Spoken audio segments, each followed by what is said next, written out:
भगवते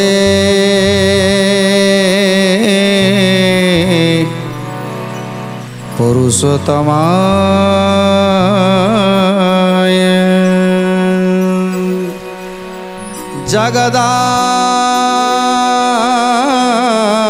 जगदानन्दकन्दाय प्रणतार्तिहराय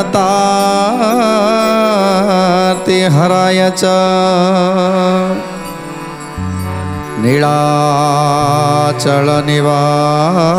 नीलाचलनिवासाय जगन्नाथयते नमो नमः। प्रभु आज निज पूजा विधि कि प्रकार हब आज समस्त घटना को इंद्रदुम्न को कहीदे जाउछंती जे हे इंद्रदुम्न ज्येष्ठ मास पूर्णिमा दिन से दिन मोर जन्म तिथि से दिन मते स्नान करैब गोटे स्नान मंडप तैयारी करिब आ से स्नान मंडप रे चतुर्धा मूर्ति को नहीं विराजमान करेब पहंडी करई नहीं विराजमान करेब ऊपर चांदुआ टांगिब तेणु यही भाव में सुंदर भाव में सजई तापरे मोर स्नान करैब आउ कौन कहउछंती प्रभु सुंदर कथा विधि मते उपचार अधिवास करी महापूजार करिब दंडधारी जय जय जगन्नाथ जगतर नाथ जय जय जगन्नाथ अनाथर नाथ पूजित होइन मुई से पूर्णिमा दिने कोटि जन्माजित पाप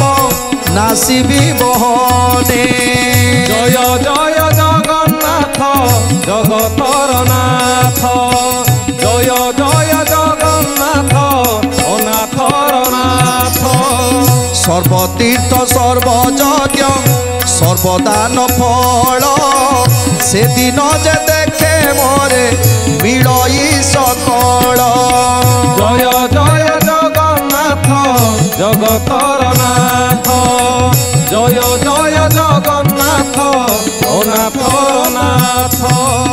तेणु आज प्रभु कहउछंती स्नान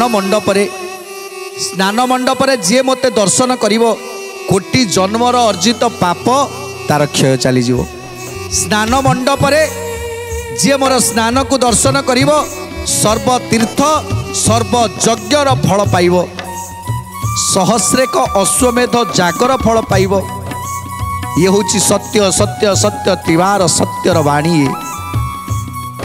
तेणु प्रभु आज इंद्रद्युम्न को कहउछंती जे एमिति भावरे पापी माने उद्धार हो जिवे भक्त माने ए रूप को देखी आत्मतृप्ति लाभ करिवे आत्मसंतोष लाभ करिवे आउ कौन कहउछंती प्रभु कहउछंती मोर से हूँ जन्म तिथि तेणु से समय जी मते दर्शन करिवो निश्चित आउ तार पुनर्जन्म नाही से भक्तर आउ पुनर्जन्म नाही आउ कौन कहउछंती तेणु एबे इंद्रद्युम्न कहउछंती प्रभु आपण स्नान करने कथा कहले जे हेले केउ जलरे आपण को स्नान करेबी कि जलरे आपण को स्नान करेबी प्रभु तेणु प्रभु कौन कहउछंती बटर उतरे सर्व तीर्थमय कूप स्नान हेतु आगे देखी तिलही हे भूप जय जय जगन्नाथ जगतर नाथ जय जय जगन्नाथ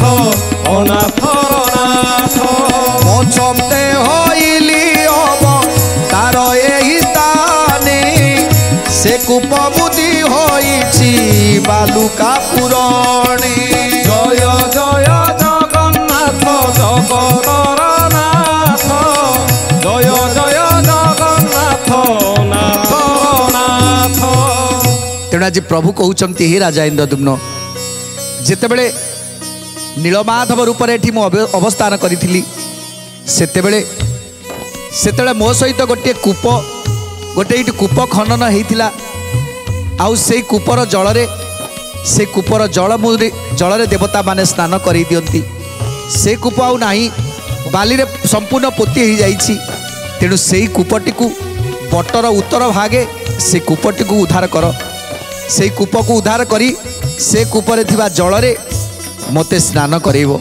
उद्धार कर से कूप आए नर साई स्नान कराइब मते सेई जल देई। स्नान कराइब मते सेई जल देई। स्नान कराइब मते सेई जल देई।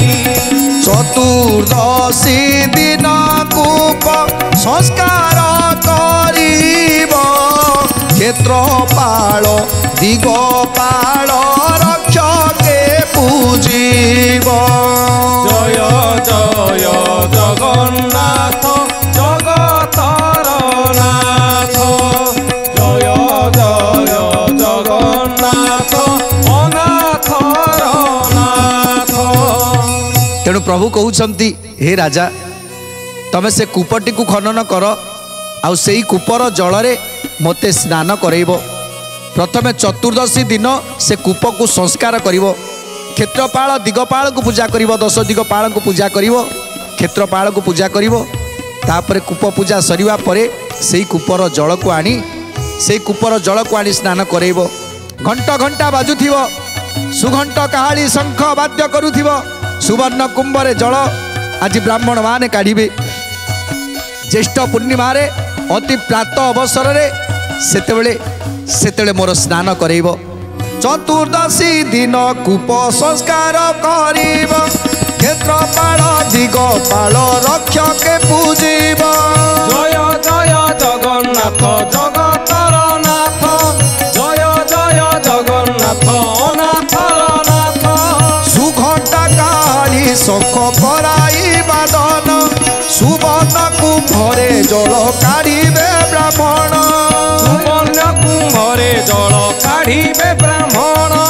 सुवर्ण कुंभरे जल काढ़िबे ब्राह्मण। ज्येष्ठ पूर्णिमा रे अति प्रात बसरे ब्रह्मा राम सुभद्रा संगे मोरे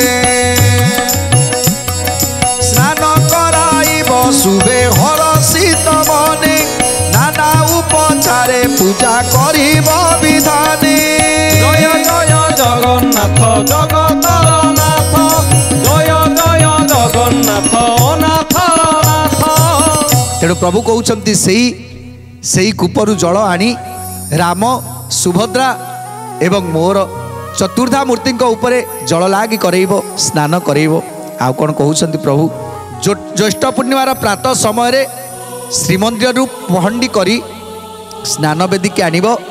स्नान बेदी रे रखी आज कूप को संस्कार करिब।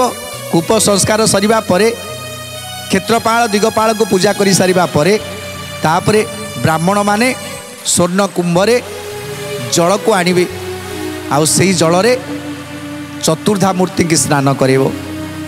स्नान करी सारिबा परे विधि मते पूजा अर्चना करिब। आउ कौन कहउछंती प्रभु जेउ माने एही विधि विधान पालिबे अंत काले निश्चय से मोधाम पाइबे। जेउ काले निश्चय से मोधाम पाइबे।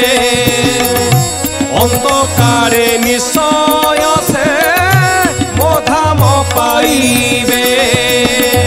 स्नान कर्म मोर जेबा करिब दर्शन केबे न पाइबे सेही शरीर बंधन।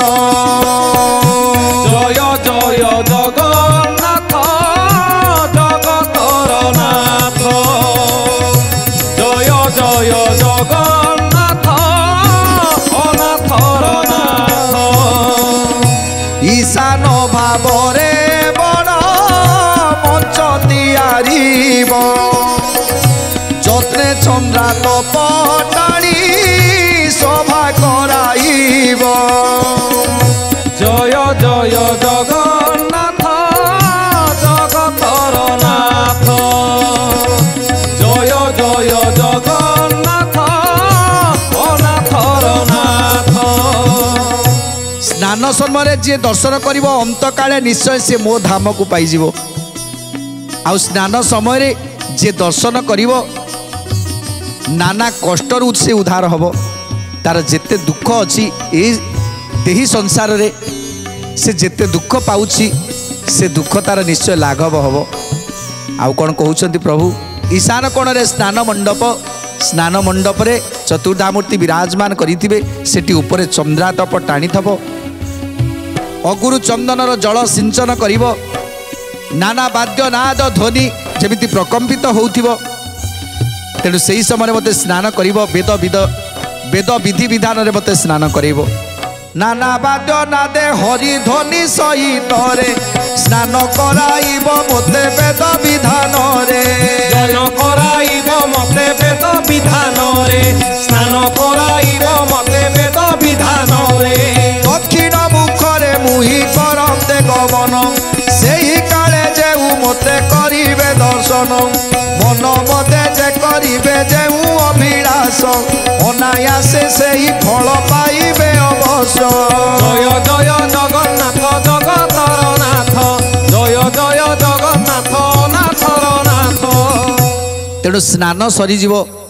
ସ୍ନାନ ପରେ ନାନାବିଧ ବେଦ ଅନୁସାରେ ନାନାବିଧ ପୂଜା ସାରି ମୋତେ ପହଣ୍ଡି କରି ଆଣିବେ। ଯେତେବେଳେ ଦକ୍ଷିଣ ମୁଖରେ ପହଣ୍ଡି ହେଇ ଆସୁଥିବା ସମୟରେ ଯିଏ ଦର୍ଶନ କରିବ ତାର ସବୁ ଅଭିଳାଷ ପୂର୍ଣ୍ଣ ହେବ, ଯାହାକି ପ୍ରଭୁଙ୍କର ମୁଖ ନିଃସୃତ ବାଣୀ। ତେଣୁ ଆଜି ପ୍ରଭୁ ପହଣ୍ଡି କରି ଆସୁଛନ୍ତି ଦକ୍ଷିଣ ମୁଖ ଦେଇ। ପ୍ରଭୁ ଯେତେବେଳେ ସ୍ନାନ କରିଛନ୍ତି ସେତେବେଳେ ପ୍ରଭୁଙ୍କୁ ଜ୍ୱର ହେଇଯାଇଛି। ତେଣୁ ପ୍ରଭୁ କହୁଛନ୍ତି, ହେ ଇନ୍ଦ୍ରଦ୍ୟୁମ୍ନ, ସ୍ନାନ ବେଦୀରୁ ମୁଁ ଫେରି ଆସିବି। କିନ୍ତୁ ସେତେବେଳେ ମୋର ସେଇ କଥା ମନେ ପଡ଼ିଯାଏ ଯେତେବେଳେ ଯମୁନା କୂଳରେ ଗୋପୀମାନଙ୍କ ମେଳରେ ମୁଁ ସେ ଯମୁନା ନଦୀରେ ସ୍ନାନ କରୁଥାଏ। ସେତେବେଳେ ଗୋପୀମାନଙ୍କର କେତେ ଥଟ୍ଟା ପରିହାସ। କଦମ ମୂଳରେ ବଂଶୀ ବଜାଉଥାଏ। ଗୋପୀମାନଙ୍କର ବସ୍ତ୍ର ସବୁ ଚୋରି କରି ଆଣି କଦମ ମୂଳରେ ରଖିଦିଏ। ଆଉ ସେମାନେ ମାଗିଲେ ସେମାନଙ୍କ ଉପରେ ଅଭିମାନ କରେ। ଆଉ ସେମାନଙ୍କ ଉପରେ ରାଗେ ଯେ ତୁମେମାନେ ଉଲଗ୍ନ ହେଇ କାହିଁକି ସ୍ନାନ କରୁଛ। ଆହା, ସେ ସବୁ କଥା ମୋର ଧୀରେ ଧୀରେ ମନେ ପଡ଼ିଯାଉଛି। ଗୋପୀମାନଙ୍କର ସେ ଆକୁଳ ନିବେଦନ ସବୁକିଛି ମୋର ମନେ ପଡ଼ିଯାଏ ସେହି ସମୟରେ। ଆଉ ସେଇ ବିରହରେ ମୁଁ ଯନ୍ତ୍ରଣାରେ ଛଟପଟ ହୁଏ। ଆଉ ତାପରେ 15 ଦିନ ପର୍ଯ୍ୟନ୍ତ କେବଳ ଗୋପୀମାନଙ୍କ ବିରହରେ ମୁଁ ସେ ଦିନ କାଟିବି। 15 ଦିନ ପର୍ଯ୍ୟନ୍ତ ମୁଁ କାହାକୁ ଦର୍ଶନ ଦେଇପାରିବିନି। ତହୁଁ 5-10 ଦିନ ଶେଷ ପରିଜନ୍ତେ ନର ନାରୀ ମାନେ କେହି ନ ଦେଖିବେ ମୋତେ। ନର ନାରୀ ମାନେ କେହି ନ ଦେଖିବେ ମୋତେ। ନର ନାରୀ ମାନେ କେହି ନ ଦେଖିବେ ମୋତେ। ବ୍ରଜ ଭାବ ଭାବି ଭାବି ମୁଁ ବିରଜରେ ମୁଖ ବାଡ଼ି ନ ଶୋଇବି ଅଣସର ଘରେ। ମୁଖ ମାଡ଼ି ନ ଶୋଇବି ଅଣସର ଘରେ। ମୁଖ ମାଡ଼ି ନ ଶୋଇବି ଅଣସର ଘରେ। 15 ଦିବସ ଗତ ହୁଅନ୍ତେ ନୂର୍ପ ଛାଡ଼ି ଯିବ ମୋର ସେ ବିରହ ତାପ। ଜୟ ଜୟ ଜଗନ୍ନାଥ ଜଗତର ନାଥ। ଜୟ ଜୟ ଜଗନ୍ନାଥ ଅନାଥର ନାଥ। ତେଣୁ ଆଜି 15 ଦିନ ପର୍ଯ୍ୟନ୍ତ ମୁଁ ସେ ବିରହ ଜ୍ୱାଳାରେ ଛଟପଟ ହେଉଥିବି। 15 ଦିନ ପର୍ଯ୍ୟନ୍ତ କାହାକୁ ବି ଦର୍ଶନ ଦେଇପାରିବିନି। ଆଉ ତାପରେ 15 ଦିନ ପରେ ମୁଁ ଦର୍ଶନ ଦେବି, ନବଯୌବନ ରୂପରେ ଦର୍ଶନ ଦେବି। 15 ଦିବସ ଗତ ହୁଅନ୍ତେ ନୂର୍ପ ଛାଡ଼ି ଯିବ ମରକୁ ସେ ବିରହ ତାପ। ଜୟ ଜୟ ଜଗନ୍ନାଥ ଜଗତର ନାଥ। ଜୟ ଜୟ ଜଗନ୍ନାଥ ଅନାଥର ନାଥ। ଆଷାଢ଼ ମାସର ଅମାବାସ୍ୟା ତିଥି ଦିନ ଉଭାରି ହୋଇବି ମୁଇଁ ଉଠି ରାଜନ।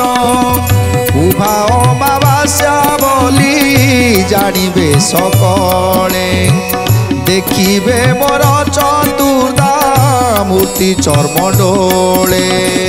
ଜୟ ଜୟ ଜଗନ୍ନାଥ ଜଗତର ନାଥ। ଜୟ ଜୟ ଜଗନ୍ନାଥ ଅନାଥର ନାଥ। ତେଣୁ ପ୍ରଭୁ କହୁଛନ୍ତି ଆଷାଢ଼ ମାସର ଅମାବାସ୍ୟା ଦିନ ସେଇଦିନ ମୁଁ ଅଣସର ଘରୁ ଆସିବି। ଆଉ ଅଣସର ଘରୁ ଆସିବା ପରେ ସେଇଟା ହେବ ମୋର ଉଭାରି ଅମାବାସ୍ୟା। ଯେତେବେଳେ ଉଭାରି ଅମାବାସ୍ୟାରେ ଉଠିବି ତେଣୁ ସେତେବେଳେ ମୋର ଚତୁର୍ଦ୍ଧା ମୂର୍ତ୍ତିକୁ ସମସ୍ତେ ଦେଖିପାରିବେ। ସେତେବେଳେ ମୋର ନୟନ ମୋର ଅଙ୍ଗ ଆଜି ଯେମିତି ଦେଖାଯାଉଥିବ ଅଙ୍ଗ ମ୍ଳାନ ଭଳି ଦେଖାଯାଉଥିବ ସେତେବେଳେ ମୋର ନେତ୍ର ଉତ୍ସବ କରିବ। ନାନା ଉପଚାରେ ବଢ଼ାଇବ ସେବା ବିଧି କହିଲିଟି ତୁମ ଆଗେ ଆଏ ନୃପନିଧି। ଜୟ ଜୟ ଜଗନ୍ନାଥ ଜଗତର ନାଥ। ଜୟ ଜୟ ଜଗନ୍ନାଥ ଅନାଥର ନାଥ। জ্যেষ্ঠ ପୂର୍ଣ୍ଣିମାରେ ଯେଉଁ ଉତ୍ସବ କରିବ ଦେବ ସ୍ନାନ ଯାତ୍ରା ବୋଲି ଜାଣିବେ ସରବ। ହେମନ୍ତ କଳା ଶ୍ରୀମୁଖ ଇନ୍ଦ୍ରଦୁମ୍ନେ କହି ମୌନ ହଇଲେ ପ୍ରଭୁ ଦେଖୁ ଦେଖୁ ତହିଁ। ମୌନ ହୋଇଲେ ପ୍ରଭୁ ଦେଖୁ ଦେଖୁ ତରି। ମୌନ ହୋଇଲେ ପ୍ରଭୁ ଦେଖୁ ଦେଖୁ ତରି। ভকত বসল জগন্নাথ দিন বন্ধু ভক্ত লাগি উছুড়াতি মহিমার সিন্ধু সেই চকা ডলাঙ্গর চরণ সারস নিরতে আশ্রিত ভণে বৈষ্ণব দাস। জয় জয় জগন্নাথ জগতর নাথ। জয় জয় জগন্নাথ অনাথর নাଥ। ଆଜି ପ୍ରଭୁଙ୍କର ଜନ୍ମତିଥି ପାଖରୁ ସବୁ ପୂଜା ପର୍ବଣ କେମିତି କ'ଣ ହେବ ସବୁ କଥା ବୁଝେଇ ଦେଉଛନ୍ତି ରାଜା ଇନ୍ଦ୍ରଦ୍ୟୁମ୍ନକୁ। ହେ ରାଜା ଇନ୍ଦ୍ରଦ୍ୟୁମ୍ନ ଯେତେବେଳେ ସ୍ନାନ ମଣ୍ଡପରେ ସ୍ନାନ ସାରି ଯିବି ସେତେବେଳେ 15 ଦିନ ପର୍ଯ୍ୟନ୍ତ ମୁଁ କାହାକୁ ଦର୍ଶନ ଦେବିନି। 15 ଦିନ ପରେ ଯେତେବେଳେ ଆସିବି ସେତେବେଳେ ମୋର ସେ ଅମାବାସ୍ୟା ଦିନ ଜ୍ୟେଷ୍ଠ ଅମାବାସ୍ୟା ଦିନ ସେତେବେଳେ 15 ଦିନ ପରେ ସମସ୍ତ ଭକ୍ତଙ୍କୁ ଦର୍ଶନ ଦେବି। ଆଉ ତାପରେ ମୋର ନେତ୍ରୋତ୍ସବ ହେବ। ନେତ୍ରୋତ୍ସବ ପରେ ତାପରେ ସମସ୍ତେ ମୋତେ ଦର୍ଶନ କରିବେ। ତେଣୁ ପ୍ରଭୁ ଆଉ କ'ଣ କ'ଣ ସବୁ କହୁଛନ୍ତି ଯେତେବେଳେ ନେତ୍ରୋତ୍ସବ ସରିଯିବ ତାପରେ କ'ଣ ହେବ। ଜୈମିନୀ ବଲନ୍ତି ଶୁଣ ସର୍ବମୁନି ଗଣ ଶ୍ରୀ ଜଗନ୍ନାଥଙ୍କ ସର୍ବ ଯାତ୍ରା ବିବରଣ। ଜୟ ଜୟ ଜଗନ୍ନାଥ ଜଗତର ନାଥ।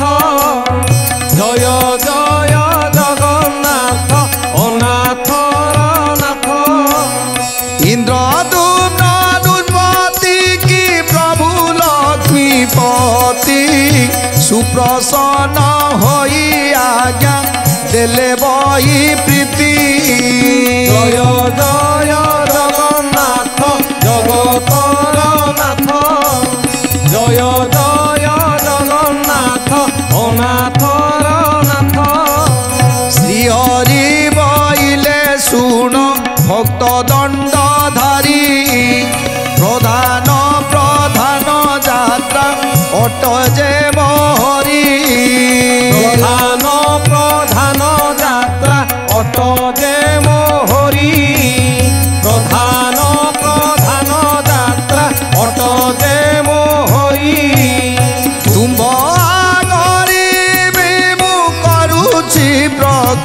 मास जेऊ जात्रा जेऊ काले पालिब नरेश जेऊ जात्रा जेऊ काले पालिब नरेश जेऊ जात्रा जेऊ काले पालिब नरेश।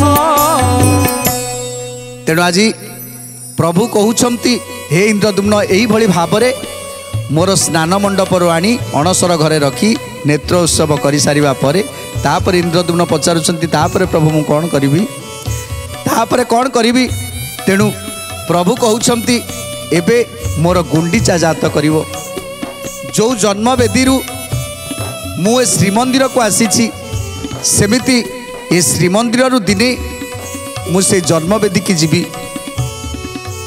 जन्म वेदी रे लीला खेला करी पुणी मो श्रीमंदिर को फेरी आसबि जन्म वेदी की जीवा बाटर मो भक्त मान को दर्शन करी तेणु से हम मोर गुंडीचा जात नाम ख्यात हम तेणु तेणु गुंडीचा जात किपरि भाव में करिवो से कथा आज बुझे दौरान प्रभु। गुंडीचा नामे मो जात्रा परम पावनी रथ जात्रा नामे ख्यात हे बसे अबनी जय जय जगन्नाथ जगतर नाथ जय जय जगन्नाथ अनाथ नाथ सावधाने मोह सब भियाईन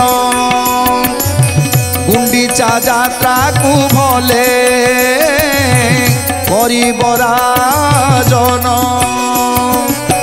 गुंडीचा जात्रा को भले परिबराजन गुंडीचा जात्रा को भले परिबराजन विशेष आषाढ़ मासे द्वितीय पुष्यारे मोर महाप्रीति हेब गुंडीचा जात्रा रे जय जय जगन्नाथ जगतर नाथ जय जय जगन्नाथ अनाथर नाथ। तेणु आज प्रभु कहउछंती आषाढ़ शुक्ल द्वितीय तिथि पुष्या नक्षत्र रे मोर गुंडीचा जात आरंभ होब तीन रथरे विजे चतुर्धा मूर्ति जन्मवेदी की जीवे आउ नवदिन व्यापी से जन्म माटी रहिबे नाना प्रकार लीला खेला करी पुणी श्रीमंदिर को बाहुड़ी आसबे कौन किपरि यात्रा हम केमिति रथ हम सुंदर कथा जानिबा परवर्ती अध्याय। आज तो समय इशारा देलानी आज पानी की विराम दबा टे प्रभुंकर नाम संकीर्तन करी आज कार्यक्रम को समाप्त करिबा। जय जगन्नाथ मम बंधु जगन्नाथ जगबंधु जय जगन्नाथ मम बंधु जगन्नाथ जगबंधु जय जगन्नाथ मम स्वामी जगन्नाथ अंतर्यामी जय जगन्नाथ मम स्वामी जगन्नाथ अंतर्यामी जय जगन्नाथ मम नाथ जगन्नाथ प्राणनाथ जय जगन्नाथ मम नाथ जगन्नाथ प्राणनाथ जगन्नाथ जगन्नाथ जगन्नाथ पाहिमा जगन्नाथ जगन्नाथ जगन्नाथ रक्षमा जगन्नाथ